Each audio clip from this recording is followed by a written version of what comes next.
उन्होंने बच्ची से सवाल किया था कि आप कहाँ हो, उन्होंने बताया मैं कहाँ हूँ। उससे बोला कि आपको कोई मसला तो नहीं है, हालात बिल्कुल वहाँ पे ठीक है, नॉर्मल है। उसने कहा जी ठीक है, इंतज़ामात हैं।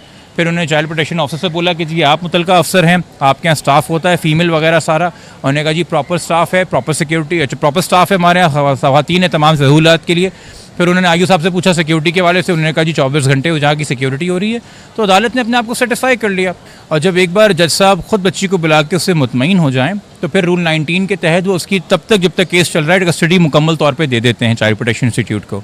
तो अब तक डिस्पोजल ऑफ द केस के लिए बच्ची चाइल्ड प्रोटेक्शन इंस्टीट्यूट में रहेगी और इसकी कस्टडी उस वक्त तक के लिए तो उन्होंने चाइल्ड प्रोटेक्शन इंस्टीट्यूट को दे दी है।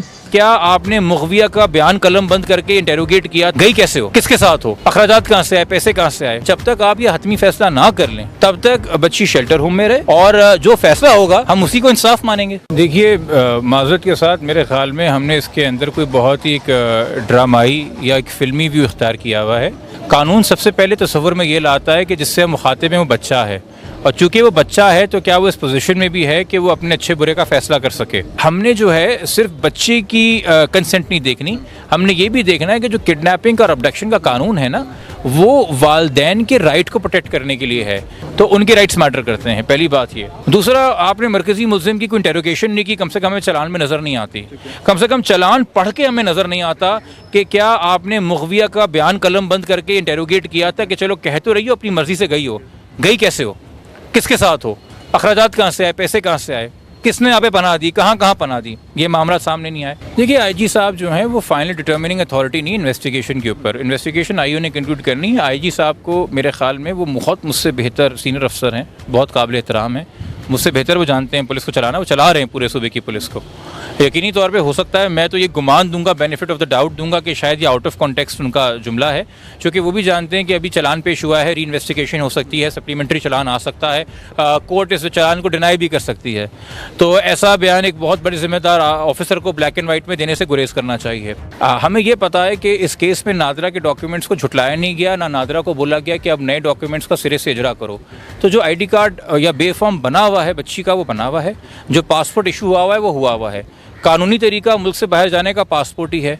क्या पासपोर्ट का डिपार्टमेंट अपने पूरे रिकॉर्ड को जला के एक नया पासपोर्ट इशू करेगा? यकीनी तौर पे अगर आप कोई पासपोर्ट हासिल करेंगे तो किसी गैर कानूनी तरीके से हासिल कर रहे होंगे, और अगर बगैर पासपोर्ट के आप मुल्क से बाहर जाते हैं तो वो स्मगलिंग के ज़ुमरे में आता है।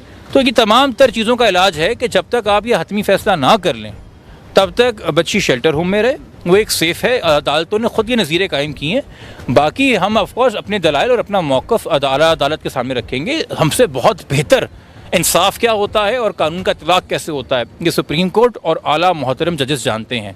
तो हम इसी भरोसे कि हम जब अपने दलाइल रखेंगे हमें एक फ़ेयर हेयरिंग मिलेगी और जो फ़ैसला होगा हम उसी को इंसाफ मानेंगे। कि कौन सा पाकिस्तान का सहाफ़ी है जिसने मेडिकल बोर्ड की रिपोर्ट मौसूल नहीं की, मुझे नाम बता दीजिए।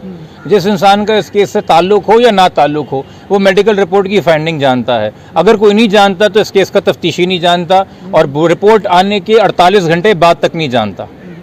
तो ये एक सवालिया निशान है। मैं फिर कहूँगा मेरी समझ से ये बालातर है कि एक DSP के पीछे जो कि अपना प्रोटोकॉल तोड़ के, आज भी मुझे पता चला जब मैं अदालत से निकला कि पीछे पूरे मीडिया से आईओ साहब मुखातिब हुए और उन्होंने अपना व्यू दिया है। तो ये एक DSP साहब के पीछे जो बार बार प्रोसीजर और प्रोटोकॉल और डिसिप्लिन तोड़ रहे हैं, सिंध पुलिस क्यों बदनामी मोल ले रही है, सिंध पुलिस क्यों सवालिया निशान खड़ा कर रही है, सिंध पुलिस क्यों नहीं है एक बेहतर इंसान को, बेहतर अफसर को, बेहतर रिस्पॉन्सिबल अफसर को अपॉइंट करके तमाम खदशात दूर कर देती है, और ऐसे इंसान को जो है वो आप इंगेज कर रहे हैं। और ये मैं आपकी नॉलेज में ले आऊँ, मंडे के रोज़ मेरी IG साहब से मुलाकात हुई थी। IG साहब को मैंने ख़ुद मेडिकल बोर्ड रिपोर्ट की कॉपी इन हैंड दी है। 48 घंटे बाद तफ्तीशी कह रहा है कि कोई रिपोर्ट ही नहीं मिली। ये एक बड़े अफसोस की बात है। मैं इसलिए भी अफसोस कर रहा हूँ कि ना जाने ये AVCC और CIA के तफ्तीशी हैं, तमाम जो बच्चे अगवा किडनैप होते हैं इन्हीं के पास आते हैं। ये DSP और कितने केसेस के अंदर इस तरह की बुरी परफॉर्मेंस दे के वो केसेस ख़राब कर रहा है। इसके खिलाफ तो इंक्वायरी होनी चाहिए डिपार्टमेंट इंटरनली।